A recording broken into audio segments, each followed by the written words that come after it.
RuneScape Gold has always been at the forefront of people's minds. With Raids 3 just around the corner, expected to release in August, this is the perfect time to start amassing wealth and preparing for the release. And for me, I've always been a fan of an honest day's work, which fall into one of two categories. This is gonna be a two-part video series where I explore the best consistent and inconsistent moneymakers. And today, I will be focusing on consistency. And what I mean by that are moneymakers which don't vary significantly on an hourly basis, but make a stable and secure income regardless of big ticket items. I'm going to be showcasing 5 of my favorite and best consistent PVM moneymakers and figure out how much you should expect to make from them. But before I show you guys how to make money, I'm going to show you guys how to protect what you already have. If you're anything like me, then at this point, you probably have multiple RuneScape accounts. And not to mention, a lot of different social media accounts, Twitch, Netflix, YouTube, and so forth. And again, chances are if you're anything like me, you're probably using the same passwords for most, if not all of those accounts. And I get it. It's annoying having to remember all of these different passwords for things that you're having to log into every day. Not to mention trying to find somewhere safe to store them, which is exactly why I've teamed up with today's sponsor, NordPass. NordPass creates unique and complex passwords for you for each of your accounts, stores them safely, and saves them for when you want to log in next. It also remembers and syncs your passwords across 6 different devices, making it as easy and timeless as possible to up the security on all of your devices. And don't worry, nobody can see your passwords. Not even the NordPass team can look inside of your encrypted vault. Make the smart move today and start securing your online presence with this exclusive NordPass deal plus 1 month for free by going to nordpass.com/Rakesy or use code Rakesy at checkout. And if you don't like it, there's a 30-day money back guarantee. The first boss on the list is Zorra. For this, I'm going to be using 2 separate setups. And to begin with, I will be using the ranged mage method. The goal here is not to just show you how much I made, but to figure out what you can make in the long run. In the first hour, we got incredibly lucky, managing to pull one of the 4 expensive uniques, which you shouldn't be expecting to get all of the time, but they will occasionally pop up if you decide to commit your time here, which will in the long run increase your GP per hour. So we have time for 1 more kill, and then that's going to be this hour done. In the very first hour, we managed to make ourselves 7.24 mil. We got a total of 28 Zorra kills, and if I remove the Tanzanite Fang from this, we managed to make ourselves 2.9 mil, 103k per kill on average. Hour 2 has begun. In hour 2, we managed to get ourselves a total of 2,000 Zorra KC. In total, we managed to get 30 kills, this time making 3.45 mil with an average kill value of 115k, which honestly is pretty good. This is going to be the 3rd and final hour that I do here with the mage and range method, and the timer has started now. Hey, the perfect Zorra. Alright, and I believe that means that we have 1 task remaining, which is to get a kill in less than 55 seconds, and as you can see, I already have 47 as my PB. So I think we'll naturally get that when we do the Tebow run. 10 seconds left on the clock, that is going to be the final kill. It is time to look at the loot. In terms of kills, this was the best hour that I've had. We managed to get ourselves 31 kills, 3.61 mil, and we averaged 116k per kill. No uniques, but a solid 3.6 mil in 1 hour. In the 3 hours of Zorra, we managed to get 89 kills. This works out to be 29.5 kills per hour on average, with a total amount of 14.3 mil made. However, this doesn't include supply cost. In total, I used 3.5 mil in supplies, meaning the total loot profited in those 3 hours was 10.8 mil, 6.45 mil without the Tanzanite Fang, meaning without the unique, we made on average 2.1 mil per hour. However, on the RuneScape wiki, I can look at exactly how much the average Zorra kill is worth, including the uniques, and it comes out to be 148k. And if you multiply that by the 29.5 kills we got on average and subtract the supply cost, you'll be looking to make around 3.2 mil GP per hour. Next up, we have the Tebow only method. And as predicted, I actually did manage to get the Speedrunner Grandmaster task in 44 seconds. Oh, that's insane. That's the first inventory completed, and we managed to get 5 kills, which is quite interesting because when I was using Mage, I would usually get maybe 3 and very rarely 4.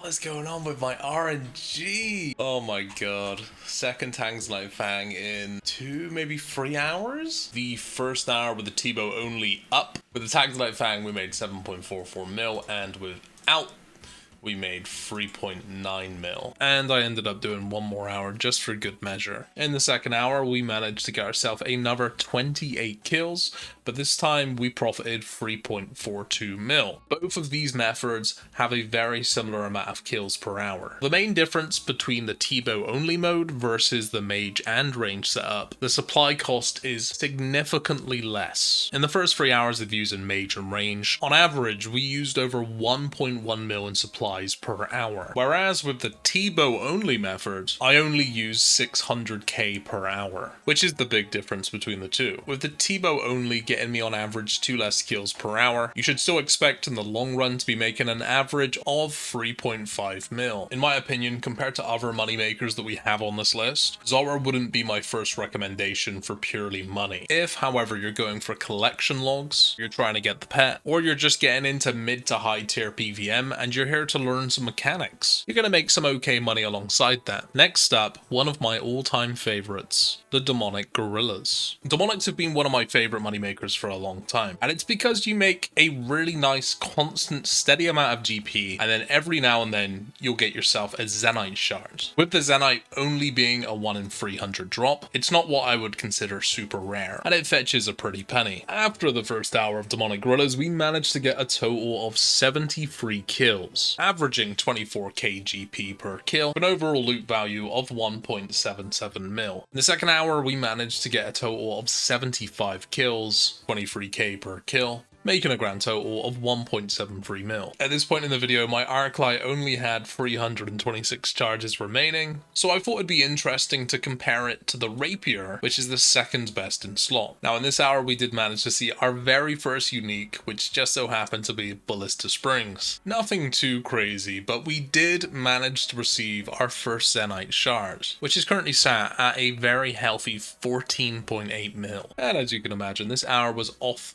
the chain, with a total of 71 kills, 232k on average per kill, and a total of 16.5 mil. In the fourth and final hour, we managed to get a total of 70 kills, 23k per kill, for a total of 1.6 mil. From the 4 hours, we averaged 72 kills per hour, used 1.7 mil in supplies, meaning in those 4 hours without the Zenite, we profited 5.1 mil. Out of all of the uniques from the demonic gorillas, the Zenite shard is the only item on the drop table with any significant value, and there's a 1 in 300 drop chance. So with that being considered, with the current price of the Zenite shard being around about 15 mil, if you can average between 70 and 75 kills per hour, after you factor in the supply costs and the average drop rate for a Zenite shard, you'll be looking to make around 4.8 mil per hour. And the thing that I like about this the most is, yes, you are relying on the Zenite to boost your overall GP per hour, but you'll still be getting 1.2 to 1.3 mil GP just off of the regular drops. Like I said, demonic gorillas is one of my all-time favorite moneymakers. I know that some people absolutely hate this one because you can go dry on the Zenite, and it does happen, but you can also get incredibly lucky and make some really quick cash. But for someone like myself who likes highly engaging content where you're having to interact constantly, similar to the ranged mage method at Zorra, it hits all my dopamine deposits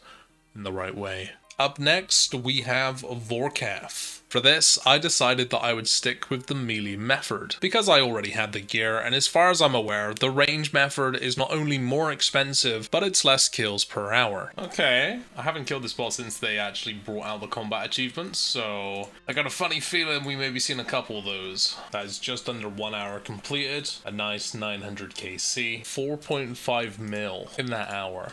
Wow. An average of 150k per kill. I wasn't expecting it to be that much, in all honesty. This is the first time that I've ever killed Vorkath in full Torva, so since the last time I killed this pre-Torva, I would have definitely been getting a lot less kills per hour. That is hour 2 done. Unfortunately, we did die 1 time. We managed to get 31 kills this time around, averaging 155k, and we made a total of 4.8 mil. Kind of astonished right now. I wasn't expecting it to be this good. It's actually insane. For this hour, I managed to break the 5 mil mark with 31 kills, 5.1 mil made, and an average of 165k per kill. In the 3 hours that I killed Vorkath, we made 14.4 mil, but we also used roughly 2 mil in supplies, bringing the total profit down to 12.4 mil, with an average of 30.5 kills per hour, making a total of 4.1 mil per hour. If you are curious, it would take you around 165 hours to receive a Visage, and the average Vorkath kill value including all drops, according to the Runescape wiki, is 149k, which means in the 4 hours that I killed Vorkath, I got lucky. I was 100k GP per hour above average. Next up, we have the Revenants. Now I know that this isn't going to be everybody's cup of tea when it comes to wilderness content. A lot of people aren't too fond, but the truth is I hadn't killed the Revenant since they updated it with the new boss and also with the drop changes and Revenant spawns. The last time that I killed the Revenants inside of this room, there was only one Cyclops and one Revenant demon. So basically they've doubled the amount of Revenants inside this room, and they've made it so that items that were noted are no longer noted unless you are wielding an Amulet of Avarice, which if you didn't know automatically notes all drops inside of the Revenant caves and the Wilderness Slayer cave, with the downside being that you can't equip it without getting a PK skull above your head. In a series of unfortunate events, somehow my audio files got messed up, and it would just so happen to happen when we got incredibly lucky, pulling the Thamaranth I don't know how to say it, the Scepter, which when skulled is a 1 in 22,000 chance, or a 1 in 4,400 chance of receiving any of the weapons, including the amulet. Basically, don't be expecting to get too many PvP weapons here. In the first hour, we managed to get 215 Revenant kills, and that includes the interruptions we had from PKers during that time, making ourselves 6.89 mil and 3.1 mil without. You remember a few seconds ago when I said that you shouldn't be expecting to get PvP weapons here because they're incredibly rare. Well, this happens.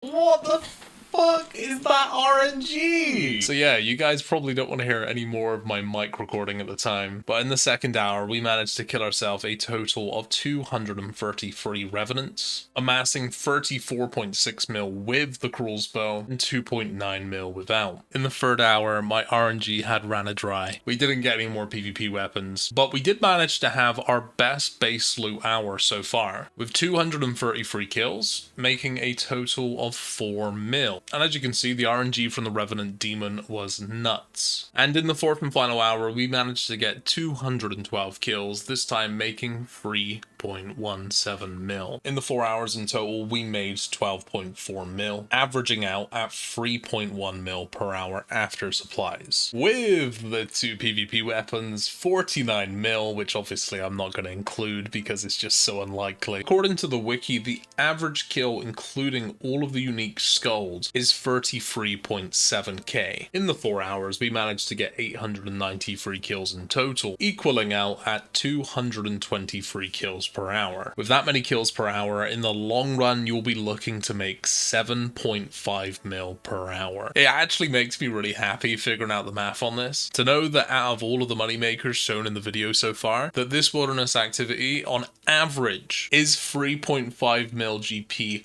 more per hour than the next best, which I like and dislike at the same time. The reason I like it is because the wilderness inherently comes with risk. It's the only place left in the game where you actually have a chance of losing your items, and the Revenants is a hotspot and feeding ground for all PKers, which means that not only are you risking a lot more by doing this, but you also can't switch off. The way that I kill the Revenants is by prey flicking constantly, trying to lose as little prayer as possible, just so when I do get attacked by a PKer, I have the maximum amount of supplies available. And my only real reason for disliking it is that there's not a great deal of variation. And what I mean by that is, sure, you have the Rev boss, but everybody who kills it with the weapon they bring. There's no real tactic to doing it, you just click the boss until it dies. And I guess I may be a little bit spoiled from all of the awesome PvM bosses that have been released, so I'm definitely comparing this to things like hard mode for Sonny, DM's TOB, even Zorra. But hey, I guess Jagex see it as the PKers are the ones that make it interesting,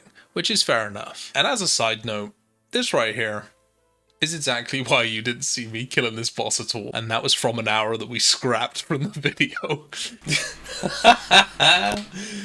Oh god. Alright, we just lost fucking... I wasn't even protected item, bro. I lost the crawls, bro. I just lost like 50 mil.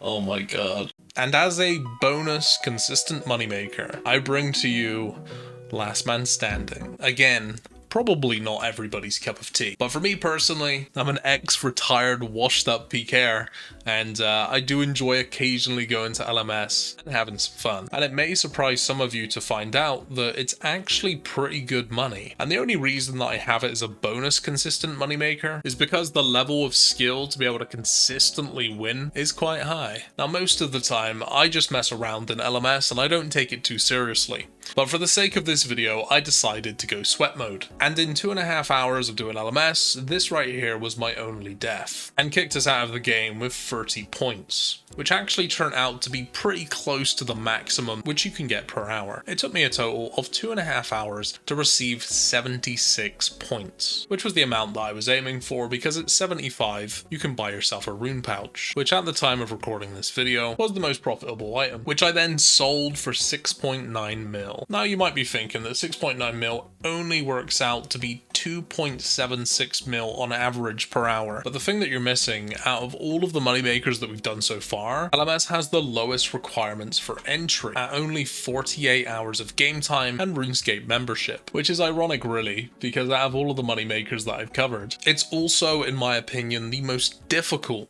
to make consistent money from. And because the RNG in this video has been so insane, if any of you are wondering how much money I did make, I made a total of 102 mil profit, but unfortunately due to the death at Revenants, it's more along the lines of 50 mil. Oh my god.